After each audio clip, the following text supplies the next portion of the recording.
ಭಾರತೀಯ ಜನತಾ ಪಾರ್ಟಿಯಲ್ಲಿ ಆಂತರಿಕ ಪ್ರಜಾಪ್ರಭುತ್ವ ಇದೆ. ಬಹುಶಃ ಯಾವುದೇ ಒಂದು ರಾಜಕೀಯ ಪಕ್ಷ ಇಷ್ಟೊಂದು ವ್ಯವಸ್ಥಿತವಾಗಿ ಸಂಘಟನೆ ಚುನಾವಣೆ ನಡೀತದೆ ಅಂದರೆ ಅದು ಬಿ ಜೆ ಪಿಯಲ್ಲಿ ಮಾತ್ರ.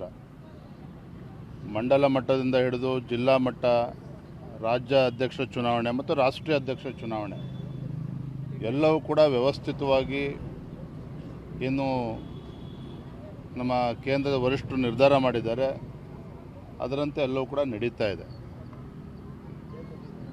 ರಾಜ್ಯದಲ್ಲಿ ಕಳೆದ 1 ವರ್ಷದಿಂದ ನಮ್ಮೆಲ್ಲ ಪಕ್ಷದ ಹಿರಿಯರು, ಕಾರ್ಯಕರ್ತರು ಒಟ್ಟಾಗಿ ಈ ಭ್ರಷ್ಟ ಹಾಗೂ ದುಷ್ಟ ಕಾಂಗ್ರೆಸ್ ಸರ್ಕಾರದ ವಿರುದ್ಧ ನಿರಂತರವಾಗಿ ನಾವು ಹೋರಾಟವನ್ನು ಮಾಡ್ಕೊಂಡು ಬಂದಿದ್ದೇವೆ.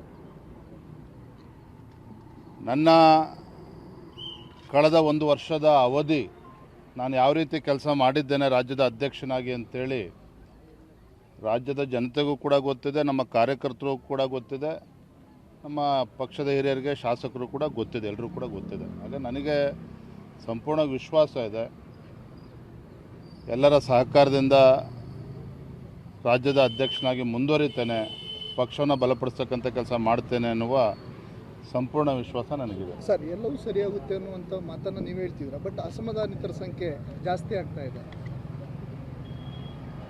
ಜಿಲ್ಲಾಧ್ಯಕ್ಷರು ಕೂಡ ಹೆಚ್ಚು ಪೈಪೋಟಿ ನಡೆದಿದೆ ಈ ಬಾರಿ. ಅದೇ ರೀತಿ ರಾಜ್ಯಾಧ್ಯಕ್ಷರ ವಿಚಾರದಲ್ಲೂ ಕೂಡ ಕೆಲವು ಹಿರಿಯರು ಅವರ ಅಪೇಕ್ಷೆಯನ್ನು ಕೂಡ ವ್ಯಕ್ತಪಡಿಸ್ತಾ ಇದ್ದಾರೆ. ಎಲ್ಲದೂ ಕೇಂದ್ರದ ವರಿಷ್ಠರು ಗಮನಿಸ್ತಾ ಇದ್ದಾರೆ.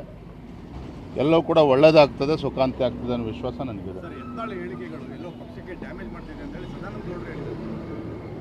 ಎಲ್ಲವೂ ಏನೇನು ಡ್ಯಾಮೇಜ್ ಆಗಬೇಕೋ ಸಾಕಷ್ಟು ಆಗಿದೆ. ಇನ್ನೊಂದು ವಾರ 8 ದಿನದಲ್ಲಿ ಏನು ರಾಜ್ಯದ ಅಧ್ಯಕ್ಷ ಯಾರಾಗ್ತಾರೆ ಅಂತೇಳಿ ಉತ್ತರ ಸಿಗ್ತದೆ. ಅದಾದ ನಂತರದಲ್ಲಿ ಎಲ್ಲವೂ ಕೂಡ ಸರಿ ಹೋಗ್ತದೆ ಅಂತ ಕಾಣ್ತದೆ, ನನಗಂತೂ ವಿಶ್ವಾಸ ಇದೆ.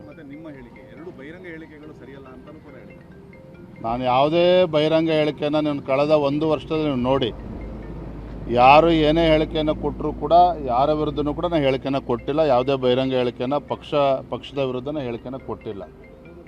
ಹಾಗಾಗಿ ರಾಜ್ಯದ ಅಧ್ಯಕ್ಷನಾಗಿ ನನ್ನ ಕರ್ತವ್ಯದ ಅರಿವು ಕೂಡ ನನಗಿದೆ. ಈ ಒಂದು ದೊಡ್ಡ ಜವಾಬ್ದಾರಿಯನ್ನು ಭಾಳ ಯಶಸ್ವಿಯಾಗಿ ಕಳೆದ 1 ವರ್ಷ ನಾನು ನಡೆಸ್ಕೊಂಡು ಬಂದಿದ್ದೇನೆ.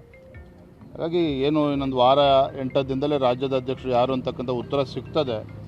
ತದನಂತರದ ಎಲ್ಲ ಸಮಸ್ಯೆಗಳು ಕೂಡ ಅದಕ್ಕೂ ಸಮಸ್ಯೆಗಳು ಕೂಡ ಪರಿಹಾರ ಸಿಗ್ತದೆ.